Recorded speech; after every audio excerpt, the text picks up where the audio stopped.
તમે જોઈ રહ્યા છો ચાંચુપાટ ન્યૂઝ પ્રવીણ પરમાર સાથે। હવે ચાલો કેટલાક મહત્વપૂર્ણ સમાચારો પર નજર કરીએ। સૌથી પહેલા ચેનલને સબસ્ક્રાઇબ કરો, લાઇક કરો અને શેર કરવાનું ભૂલશો નહીં। સાયલા તાલુકામાં ગેરકાયદેસર દબાણ બાબતે જયેશ લાલજીભાઈ ચૌહાણ નામના રતનપરના વ્યક્તિએ ઉપવાસ ઉપર બેસતા હડકંપ મચી ગયો છે। જુઓ શું છે હકીકત, આ જયેશભાઈ ચૌહાણ પોતાના જ મુખે કહી રહ્યા છે।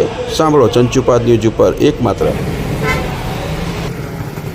નમસ્કાર, મારું નામ ચૌહાણ જયેશભાઈ લાલજીભાઈ છે।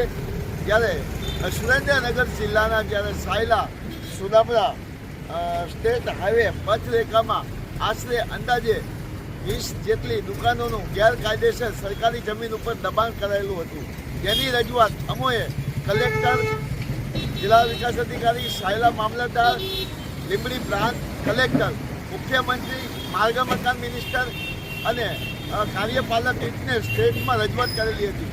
તેમ છતાં ગેરકાયદેસર જમીન, સરકારી જમીન ઉપર ગેરકાયદેસર કરેલા દબાણ દૂર કરવાની અનેકવાર ઉચ્ચ કક્ષા સુધી રજૂઆતો કરવા છતાં દબાણો દૂર કરવામાં ન આવતા મેં મુખ્યમંત્રી પાસે રૂબરૂ જઈને તેમને લેખિતમાં રજૂઆત કરી હતી કે સાયલા પથરેખામાં જે 20 જેટલી ગેરકાયદેસર દુકાનો સરકારી જમીન ઉપર ખડકી દીધી છે તેને ડિમોલેશન કરી અને સરકારી જમીન ઉપર દબાણ કરતા સામે ગ્રેન્ડ લેબિંગનો ગુનો દાખલ કરવા માટેની મેં રજૂઆત કરી હતી અને મુખ્યમંત્રીને, કલેક્ટરને, એસપીને, જિલ્લા વિકાસ અધિકારીને, સાયલા મામલતદારને અને પ્રાંત કલેક્ટરને ચોક્કસ મુદતનું આવેદનપત્રક પણ મેં આપ્યું હતું અને તેમાં પણ મેં જણાવેલું હતું કે તારીખ 23/2/2026ના રોજ જો આ ગેરકાયદેસર દબાણ દૂર કરવામાં નહીં આવે તો હું સુરેન્દ્રનગર કલેક્ટર કચેરી સામે